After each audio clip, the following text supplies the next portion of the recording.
Na maafisa wa shirika la utangazaji humo nchini KBC pamoja na wenzao wa kamati kuu ya Huduma Kenya wamesaini mkataba utakaohakikisha huduma za shirika la KBC zinafikia wananchi kwa urahisi kupitia majukwaa ya vituo vya huduma.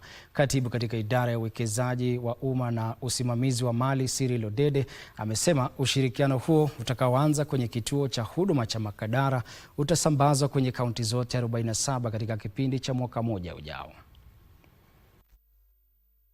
Mnamo Jumatatu kwenye kituo cha huduma kilichoko Makadara, kaunti ya Nairobi, maafisa wa kamati kuu ya Huduma Kenya pamoja na wenzao wa shirika la utangazaji hapa nchini KBC walikutana kusaini mkataba wa kihistoria utakaopunguza gharama kwa Wakenya pamoja na wakati mwingi wa kusafiri kutoka maeneo mbalimbali hadi makao makuu ya shirika hili jijini Nairobi kwa ajili ya kupata huduma za matangazo. This collaboration exemplifies the whole government approach that seeks to break down institutional silos and foster coordination across ministries, departments, and agencies for enhanced service delivery. Through this partnership, you can now walk into any Huduma center, not just here in Makadara, but across all 59 centers nationwide, and one, book an advertisement on KBC. Ushirikiano huo unaoanza kwenye kituo cha huduma cha Makadara jijini Nairobi kabla ya kusambazwa katika vituo vyote 59 kote nchini katika kipindi cha mwaka mmoja ujao umetajwa kwa utekelezwaji mwafaka wa ajenda ya mabadiliko ya kiuchumi nchini.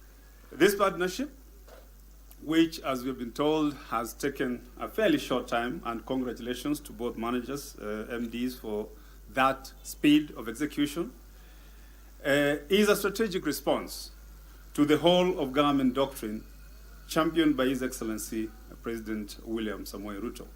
And it's actually a direct implementation of the bottom-up economic transformation agenda. Kituo cha huduma cha Makadara kinawahudumia takriban Wakenya 1500 kila siku.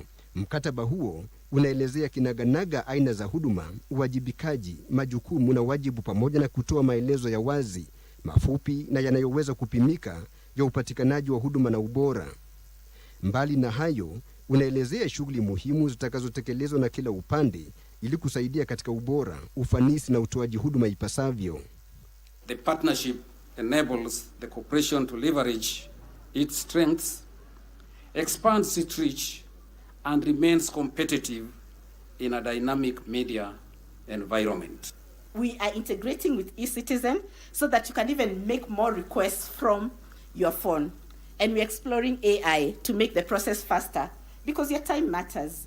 We are looking towards making Huduma Kenya a really one-stop shop when we finally get to have all front-facing government services being offered in Huduma Center. Chini ya mkataba huo, mali inayotokana na ubunifu na ambayo imemilikiwa kwa pamoja na Huduma Kenya na shirika la utangazaji hapa nchini KBC baada ya kuanza kwa mkataba huo itamilikiwa kwa pamoja na taasisi zote mbili, lakini mali inayotokana na ubunifu na kumilikiwa na taasisi zote mbili kibinafsi itasalia kuwa mali ya taasisi hiyo. Mkataba huo utaendelea kwa kipindi cha miaka 3 hadi upande wowote utakapoomba kufanyiwa mabadiliko au kusitishwa kwake. Huduma za shirika la utangazaji hapa nchini sasa zimerahisishwa kwa kuletwa karibu na wewe kupitia mifumo ya Huduma Center. Tilio Marco nikiripotia Darubini kutoka Makadara, kaunti ya